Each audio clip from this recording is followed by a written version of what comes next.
Hey guys, Marissa at KitchenTableStamper.com. Today I have this beautiful Time for Spectacular Celebration birthday card for you. It's card number 3 in a series of 4 paper and ink card class. Paper and ink card class is something that I do live in my Chicago area home studio.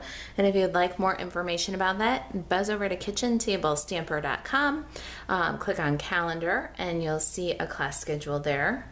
Or email me, Marissa at KitchenTableStamper.com. This is card number 3 in a series of 4.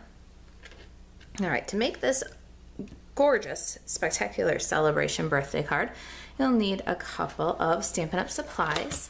I decided to pair up the brand new birthday cheer stamp set. I love these big greetings. I love the small greetings. I love that the font is pretty classic and the images are really cute and easy if you want to add some color. So birthday cheer, I grabbed this Time for a Spectacular Celebration, but I wanted to pair it up with one of my favorites from the annual catalog, Picture Perfect Birthday. I love this Picture Perfect Birthday and how you can build the little noisemakers or candles with all these fun patterns. So I decided to do the little noisemakers. I thought that's really what a spectacular celebration is all about, right? I've used the rectangle stitched framelits to cut my Whisper White panel here. And this is cut with what I'm calling the D rectangle. And that is 3 15/16 by 2 5/8. All the measurements for this will be on the project sheet, which is available at the blog. The Stampin' pads for this project are Melon Mambo, Night of Navy, and Old Olive. Consumables are 1-inch squares of designer series paper. I've got this pretty soft sea foam pattern with stars. That's from Twinkle Twinkle. And then I've got Night of Navy with white polka dots, and this is from this neutral 6x6 designer series paper. I've got a rose pattern, and this is from the 6x6 Garden Impressions. My last pattern is from the 6x6 designer series paper, the Subtles pack, and this is Pear Pizzazz. I got some dots and stripes, and it looks like I decided to use both patterns on my sample, so we're gonna go with that. All right, let's see here. What else do we need? I think that's it. I think we can get started. All right, so the first thing that you're gonna do, oh, I've got Whisper White. I talked about my Whisper White rectangle, and then I got 3x3 square here for stamping and cutting our little noisemakers. So we're gonna start this project by just running adhesive around the edge of our card, almost continuously and about 1/2 inch from the edge. You love this festive way to use the designer series paper. And then you want to alternate your patterns. So we're gonna start, and then we're going to just use the 4 different patterns alternating across the card. I don't completely burnish them down as I go, because you might need to do a little bit of arranging, or a little tilt here or a little tuck there. So don't burnish them down entirely. Okay, when you've gotten all the way around, before you burnish down, again, you want to just dry fit your little rectangle and make sure that you like the placement. I think that this is too much polka dots right across from too much polka dots. So to alleviate that, I'm just going to lift this guy up because I didn't burnish him down all the way. And I'm going to tuck him underneath the patterns that are to the left and right, and that'll minimize the look of that polka dot paper right across from the other polka dot paper.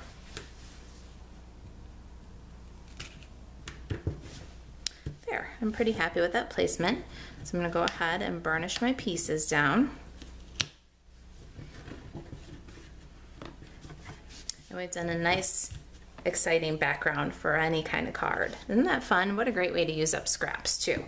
All right, so let's set this jute aside, and we're going to do some stamping. We're going to start with a Spectacular Celebration greeting. I'm going to ink that up. with Night of Navy. I'll stamp that across the bottom of my Whisper White rectangle. Love it. All right, now set that aside. And on our 3x3 scrap, we're gonna need to get a Stampin' Pierce mat because we're gonna work with photopolymer stamps now. We need some scratch paper because we're gonna do some second generation stamping. We're gonna stamp off to get two-tone effect. We also need Old Olive and Melon Mambo.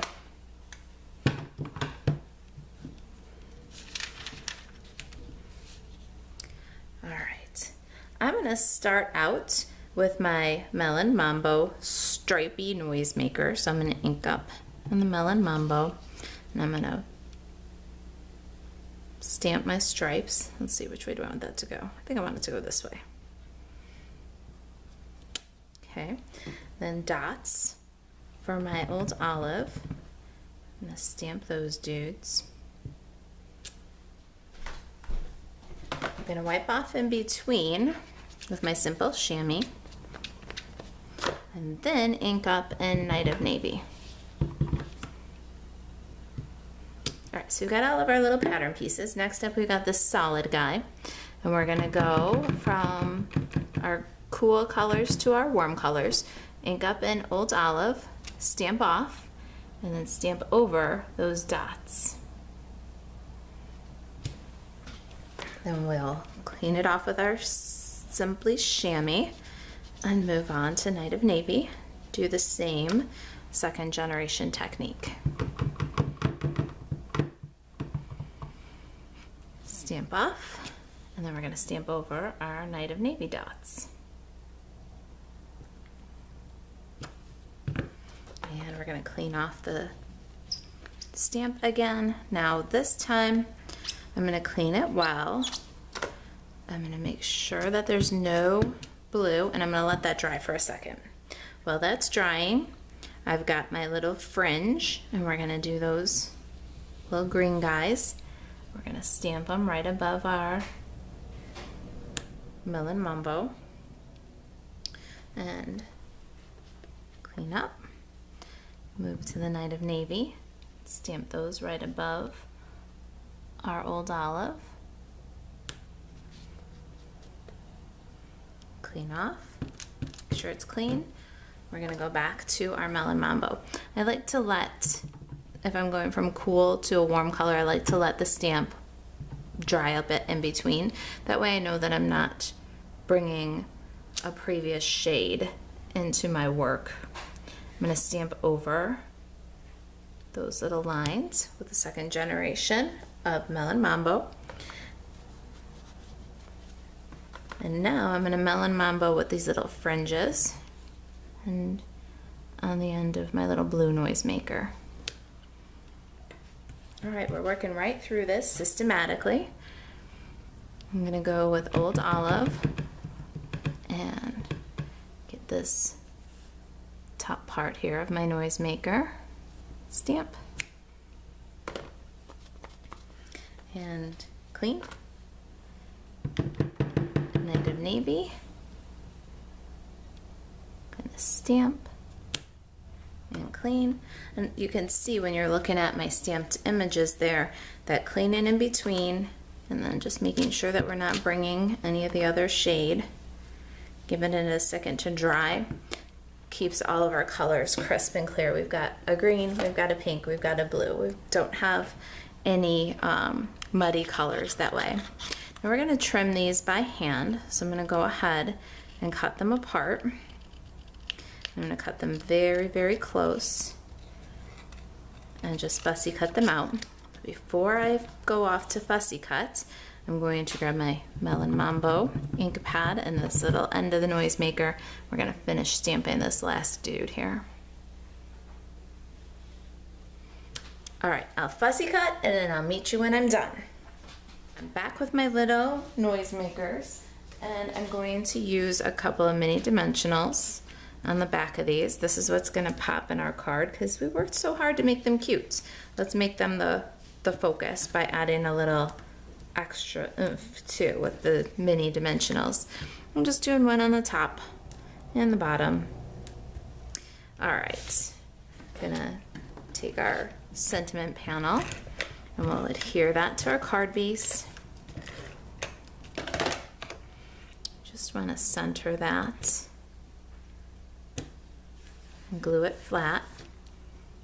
Remove the release from your little noise makers, and then we're just gonna have them kind of dance across the page. Aren't they so cute? We want them to go off the top there and off the edge over here. Just makes them a little more fun. Get the party started there. There's our time for a spectacular celebration card. If you've got any questions about the project, if you'd like to join us for classes in the Chicago area, you can email me, marisa@kitchentablestamper.com. If we can help you with a Stampin' Up order, you can buzz on over to marisaalvarez.stampinup.net. My web store is open 24/7 and ready for your Stampin' Up orders. All right, guys, thanks for watching.